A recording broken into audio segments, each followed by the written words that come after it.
Hey everybody, what's going on? My name is Snitch, welcome back to the channel. Today's patch notes review is going to be for patch 2.4, it's a big one. We got Akshan coming, we got bans coming, next major patch cycle.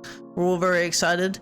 Not gonna stall you, even though I'm stalling you right now, but anyway, let's get right into it, shall we? So, you want to know how Akshan saved the world. Patch 2.4 is finally here and it's a big one. The Sentinels of Light event reaches its thrilling conclusion, and before our heroes face off against the final boss once and for all, we've got a huge in-game update on the way. Patch 2.4 features 19 new or reworked in-game items. Ranked Season 3 with upgrades for the ranked experience, a brand new Wild Pass with the adventurous Hexplorer Teemo, automatic highlights, gold and system add adjustments, and of course the Rogue Sentinel himself. This patch will actually be live for 3 weeks before the next one rolls out as they're on a short summer break. Here we go. Patch 2.4, very exciting stuff. Akshan's coming. This is a mid ADC. This is like a pretty interesting addition because unlike most champions where I can tell you guys, yeah, in PC they did this and that, Akshan came out in PC about 4 days ago. So no one really knows what to expect. He's meant to be a mid lane focused ADC, has a lot of like solid roaming tools, generally meant to be able to like wave clear using his first ability, and kind of like he has like this like lasso, lets him like swing around walls, and he has this ability to go into stealth, and you know, he's meant to be a really like interesting mobile roaming ADC that comes from the mid lane. So obviously something I'll definitely try and play, but not really sure what to think yet. You know, we'll have to get into it. If you're expecting the Akshan guide on release, do not. I want to test with this champion a bit so I can give you guys a more accurate assessment, because I'm not really sure how he plays or what he's like. Unlike PC where I have experience with all the champions, this is like kind of a fresh one for me as well. So I can't really give you guys any advice just yet, but you know, give me a few days, maybe a week, and I'll get you guys hooked up with that one. Ranked Season 3. Ranked Season 3 here is here, brings a whole host of updates. If you reach gold, you get Glorious Lulu. Friendly reminder there'll be food display issues during the season start. This would already have happened if you've been playing, you know, since they did the season reset. There's been a few bugs because the updates haven't come through yet. Bans are coming to ranked. The last 3 players on both teams simultaneously ban 1 champion each. We are hope starting with 3 bans to offer more meaningful, competitive, and healthy drafting experiences for players without negatively impacting champion diversity in the game. So yeah, they're planning to increase to 5 bans. They'll monitor the performance of 3 bans closely as they plan for 5 bans in a future patch. Excellent addition. Everyone's saying they're gonna ban Akshan. I'm trying to practice, guys. Come on, get off my back. But either way, super cool addition. Excited to finally ban stuff like Lee Sin, and all the one tricks will straight down the ladder. You know, they'll even do the, you know in the cartoons where they hit the button, it goes, they'll do that. Where, you know, their elos finally started dropping. Promotion matches removed. As mentioned on 2.4 ranked updates, we'll be removing promotion matches from ranked play. It's a pretty interesting change. In PC, they removed it between divisions, but I think they just removed it altogether in Wild Rift. So kind of curious. I wonder how it will affect the scaling of the ladder, but they've said they're going to be paying close attention to it. If they need to like add more tension, maybe in certain areas like Diamond to stop people climbing too fast. But either way, I mean, I think it's a pretty fine change. I think promo series, it's not a particularly fun experience, especially if you don't succeed. And when you do succeed, I feel like a lot of times it's like relief as opposed to like, you know, excitement a lot of the time. Unless you're going between tiers, maybe it feels a bit better, but you know, at least within the same tier, it felt a bit lame. So I totally get it. Wild Pass Season 2 is coming. More stuff coming from the pass. You get enough blue modes for a full champion. Very cool. Increasing the amount of free rewards you'll get, enabling you to gift the pass out to players, and the price is staying the same. So great stuff. Lots of upgrades without any change to the price. This skin, you know, disappointing. Would have liked to see any other champion, but we'll all be strong, and you know, maybe the 17 Teemo 1 tricks will be pretty excited about that one. So good for them. Highlights are coming in patch 2.4. If you turn on highlights recording in your settings, will record your best moments from multi-kills to dragon steals. These will record your screen as you play, so it captures your inputs and high moments as well. You can review and send it to your phone at the end of game stats screen. This is really cool. Really excited to see how this works. Yeah, you can share it to like, you know, social media, Twitter, Discord, I guess, for your friends. Really cool feature. I think there's something similar on PC, but it's a lot more manual, I think. I don't think it's anywhere near as automatic as this, but this sounds awesome. You know, just capturing cool plays. Like, this would be super useful for me if I want to like, yeah, push stuff out to Twitter. It'd be way easier for me to just, you know, turn on highlights and then be like, oh, I had a cool play, save the highlight, put it on Twitter. Super easy. Very cool feature. Super exciting. Spectator and Replay. We've added some new ways to spectate matches or replay your own. You can now toggle between Fog of War for the reds or blue side to understand both teams' vision on the map. In addition, we've created a new HUD that allows for better viewing of team fights as they're happening. There is now a team fight HUD as well, a minimalistic no HUD point of view that we access inspected random mode. Great updates, super cool for competitive. I don't think they mentioned anything here, but I think in the video they said they also had extra features for competitive that wouldn't be available to everybody yet, but I don't know what those are, and they haven't mentioned them, so I wonder if there is more stuff. Either way, great addition, really cool. Great for esports commentary stuff, I think. End of game screen. We're adding progression systems to the end of game screens. Players can have a better understanding of their progress after each game and know when they have rewards to claim. This is super cool because, yeah, there was no notifier. You just had to like go back to the main menu and check the little icon in the bottom right. And yeah, I just find it really awkward. Like, I never really cared that much, I guess. I just collect all my dailies like after playing for like, you know, 6 hours. But yeah, it never told you anything about how your progress is going or when you were leveling up your dailies or this kind of stuff. So I guess this is a really good change because yeah, I never really thought about it, but there was no real way to be sure without like going and checking manually. So this is a pretty good update, I think. Share screen. We've added the ability to share your wildwood achievements to your phone's OS shared drawer for easier access to your favorite apps and social networks. So this is cool. Yeah, like I said, the same thing, you know, Twitter, Discord, send it to your friends, you know, send it to your parents via iMessage, your dog on WhatsApp. Loads of options here. Just really, you know, it's solid interaction. This is really good for just like the community and you're getting people involved and sending them stuff to each other. So it's just good, nice quality of life stuff. In-app patch notes. You can now access the patch notes via a button in the app. Head to the top left of the home screen to get access to all the recent patch notes. Super cool change. Makes it way easier to find them again, especially like finding, I don't know how if it will go back, but yeah, finding older patches as well can be kind of annoying. So I don't know if they'll let you see other ones or just the most recent ones, but either way, you know, solid change. And yeah, definitely great. You can see it in game. And they've also added in-game text localization for simplified Chinese. This is probably for the Chinese beta. Skins. Sentinel lines coming. Battle Academia Akshan and the Ruin Lion. All pretty cool skins. Pretty exciting. Explorer Teemo. I shake my head again. These are the accessories coming in this patch. Some pretty cool stuff in here. There's a big barrel one. I like this penguin with the magnifying glass. I think if I get this avatar, I'll be obligated to use it because it's pretty freaking adorable. Looks like a ruined recall coming. Pretty cool stuff. Yeah, recalls the mist. I guess it's not necessarily ruined then. It's just the Sentinel event style recall, but pretty cool. Definitely need this avatar with the actually the Christmas penguin and the mad penguin. Oh, this one, the top right one here. This one's also a banger. Definitely some solid penguin related accessories coming in this patch. So it's an A+ for me. Event Sentinels of Light. Black mist creeps ever closer, consuming Runeterra even as Sentinels ranks grow, and their search for allies. Senna and Lucian encounter a lost Sentinel of the past. Is this reckless rogues light enough to turn the tide? Join the Sentinels in their final battle and stand as one against Ruination. Sentinels of Light event continues. Cool.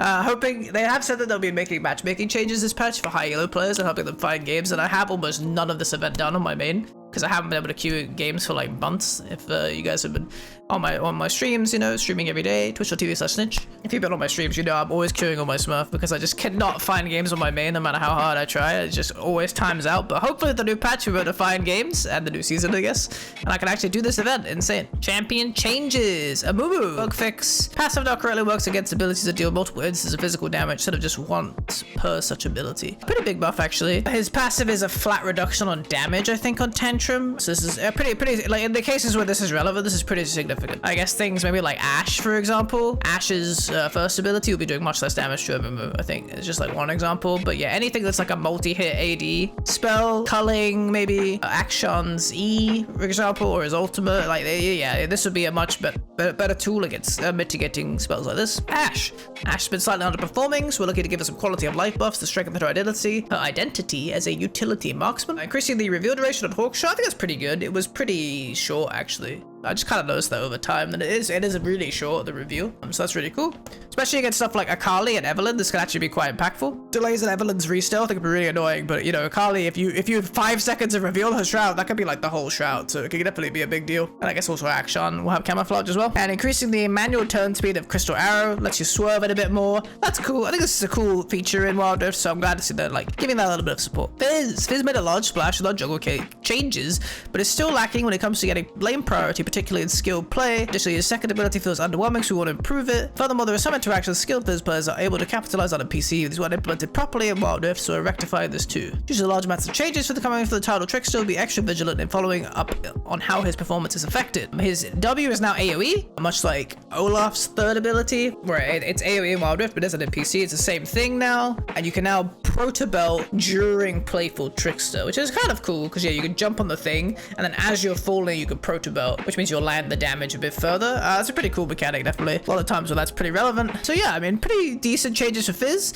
Maybe this wave clear buff is good for mid lane, but realistically, this looks like it's just a kind of another jungle buff. They kind of knocked Fizz out of the jungle a bit after initially buffing him, but he definitely could be a lot better now because this is a big buff to his clear. In theory, especially on camps like wolves and raptors and krugs, he could do them a lot faster now because his W's hitting an AoE, and obviously the tick damage is where his clear speed comes from. So being able to hit an AoE, it speeds him up quite a lot. This could be pretty substantial as far as, like, this could be like 10 seconds off his clear, pretty realistic. I definitely see this as a buff for jungle Fizz, not really a buff for lane Fizz, but maybe it makes some sort of difference. And this is pretty cool for when you build Protobelt for sure. Graves isn't underperforming in terms of win rate, but a lot of his power lies in his early base stats, which we believe makes him less satisfying to play. We're shifting around some of his power to give him more oomph on the explosive parts of his kit, so the good play around his abilities is better rewarded. We're hoping to give him better build options by dramatically increasing the value that AD and Armor Pen have for his burst spell end of the line. Bit less base HP, bit less base AD, more AD per level, so increasing his scaling and lowering his level 1 strength by a little bit. End of the line cooldown go by 1 second at all ranks, massively increasing the AD ratio by 30%, really substantial. Base damage going down at early ranks and up in later ranks, so it's up by 25 at rank 4, and the ratio now scales on rank, the explosion ratio, up to 160, so it's a 90% ratio increase. Bonus AD ratio increase on his first ability. That is actually pretty wicked. Definitely can see Graves being a much more solid champ now. That's a massive damage increase. I mean, he's already not too bad. If he gets really ahead of the game, he's really very significant damage. But yeah, this could really push him into a much higher level. He normally has some pretty good matchups into some of the relevant junglers too. I think like Xin Zhao, maybe Olaf, kind of these like champs that like once they get in, if they get kited, it's really hard for them. So if you dash away from Xin after his dash, you know, it can be pretty hard for him to keep up with you. So yeah, I think maybe champs like this Graves can have a solid matchup into. Also increasing the amount of armor per stack you get on True Grit. Pretty solid for dueling these AD junglers as well. So just, you know, seems like pretty good changes for Graves, just making him more of a scaling carry, kind of like he is on PC, like pushing him into a more farm heavy style in the early game. And then once you get to like max rank on your first ability, you know, you start getting some AD items, he just starts clapping people. And also some of the new items that are good for ADCs will probably be good for Graves as well. So this could be a Graves patch, definitely one to keep an eye on. Katarina, we are updating the Grievous Wounds healing reduction system to have different levels of severity. So some champions that apply it through abilities have been adjusted. Katarina is getting raised to 60% on Grievous Wounds. Lucian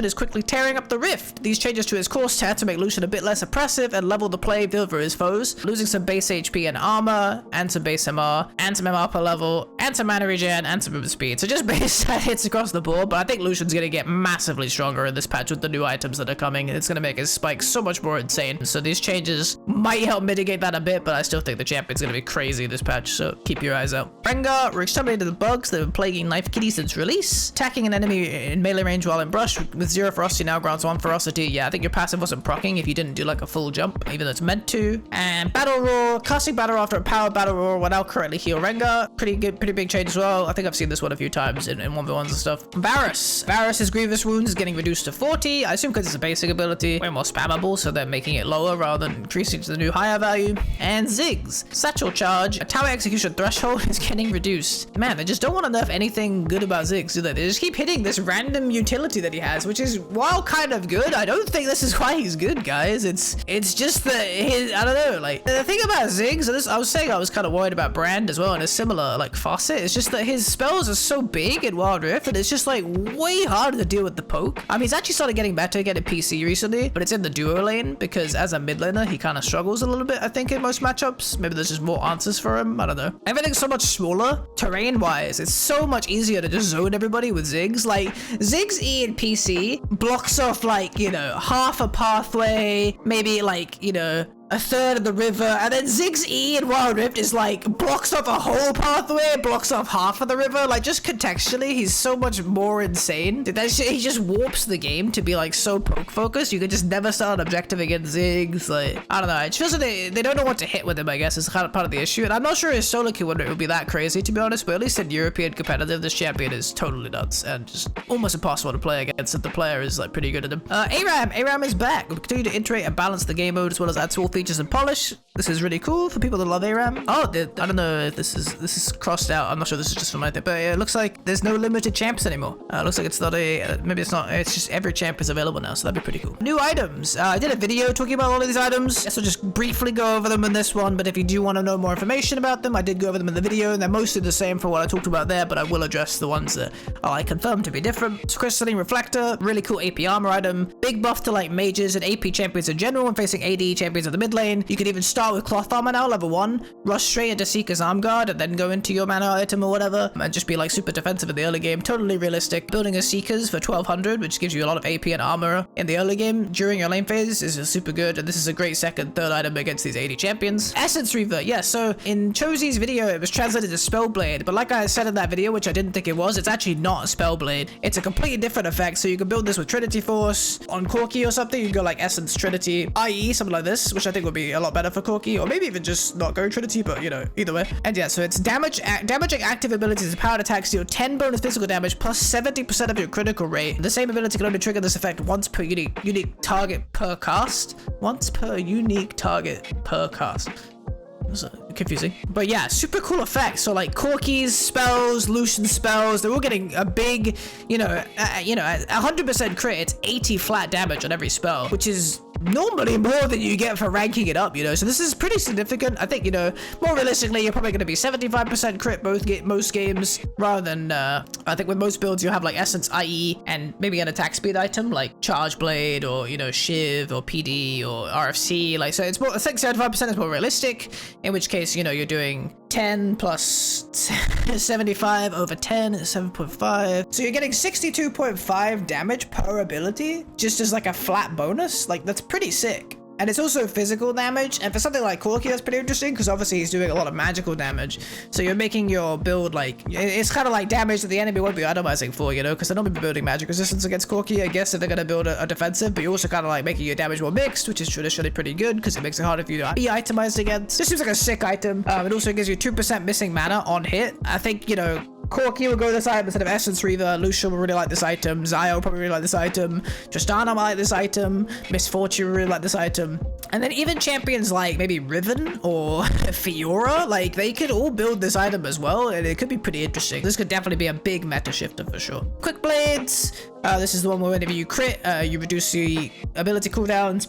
Probably a nice like 4th item on Lucian maybe instead of an attack speed item, because Lucian doesn't necessarily need attack speed in some builds. And then other than that, like Tryndamere, Master Yi, maybe Yasuo. Not a kind of a niche item, but kind of interesting on some champions. Prophet's Pendant is just the new replacement for Oblivion Orb for magic penetration. Seeker's Arm Guard, so this is the 30 armor, 25 AP. It builds from cloth armor, so you can start cloth armor in lane against AD mids now and not feel like you have to build anything weird. I think that's the biggest thing, is like, yeah, if you're like Orianna against Zed, you can start cloth armor now if you want. That's totally fine. Probably gonna be better for you in the long run, because you can just rush rush an Arm Guard out, or like Orianna, get Arm Guard tier, finish your Archangel, and it'd be a pretty solid position. So definitely pretty cool item. Serilda's Grudge. Players who don't care for grievous wounds prefer to focus on utility or bring Serilda's Grudge. This item's really cool. It doesn't give grievous wounds, but it gives ability haste, and it's just another percent physical penetration item. And it also gives you the Riley effect, but it's like for ADs. So like on Zed and Lucian and Ezreal, they can get a bunch of bang out of this item.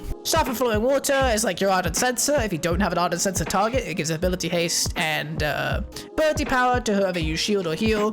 Could also be pretty good on Orianna. Storm Razor is the like kind of like early game style. I don't know. I said before in my other video, this item's either really good and everybody builds it straight away, or it's weird and some people build it like 4th. It definitely just need to be tested, I think. Charge Blade seems really solid. Yeah, this is like better translated as like whenever you use an ability, you gather Radiance, which gives you 25% crit strike while you have a stack. Attacks that critically strike expend a charge of Radiance, and they do bonus true damage. So on Yasuo, I think this item's gonna be crazy, because this means every time you use your first ability, you gain a stack. You then instantly apply it at 50% crit, so you have 100% crit every time. If you just build this item on Yasuo, you should have 100% crit every time you use your first ability, which will always crit, and it will then do 26 to 40 bonus true damage on hit, increasing by 150% on low health targets. So if the target is below 35%, you'll be doing like 65 to 100 true damage every single time you use your first ability, guaranteed, because using it will proc it and instantly consume it as well because you'll always crit. This just seems completely nuts on Yasuo. I think this to BT or something will be just completely whack on Yasuo. I'll definitely have to try it, but that's how it should work in theory, right? And I think the stats are like super insane for him as well. It's like attack speed, crit, haste is always good for him for his ultimate and stuff. Seems wild. Wit's End, attack speed, magic resistance.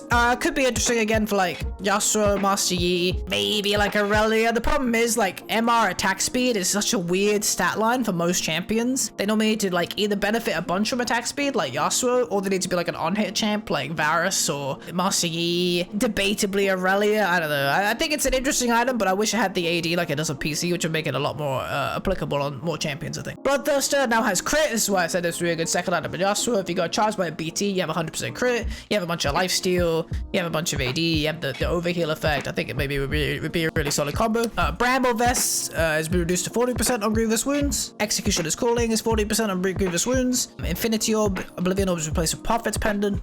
Morellonomicon now builds from Oblivion Orb plus Prophet's Pendant. This is the new Oblivion Orb that provides Grievous Wounds, and it has the new effect with the below 50% HP. It goes from 40% Grievous to 60%, so it lets you finish off lower HP targets before they can heal up. Mortal Reminder has whenever you deal 3 consecutive attacks to an enemy champion, it increases to 60%. So they kind of all have unique effects now with regards to the Grievous Wounds. Just cool, you know, supporting champions playstyles. Oblivion Orb now exists. This is a sick item. If you're an AP mid laner, the enemy has any form of healing, you should always build this. It's 40 AP, so it's completely cost efficient, same as 2 amp tomes, and you just get the Grievous Wounds effect for a super cheap amount. So you should always be looking to build this and not have, you don't have to feel like you can upgrade it. You can just build this and sit on it while you build other items, but this is super valuable. Pretty much after your first item, if they have like any form of like relevant healing, honestly, you should probably build this as most mages. It's just so good. Thornmail, this is whenever you immobilize an enemy champion, you get 60% Grievous Wounds instead of 40. Frozen Mal has been removed because of the overlap with Iceborne Gauntlet. Sorry, Senna. Grasp of the Undying, getting a little bit of a nerf, 4% to 3% of max health. Just trying to keep it more balanced, I guess, because yeah, a lot of people go Grasp in Baron lane, so I guess they're just trying to keep it a little bit fairer. Systematic, early surrender period of 5 minutes requires all 5 players to vote yes now. That's pretty cool, because there were definitely games where I got kidnapped in the other game, but we weren't that behind, but everybody was just tilted, so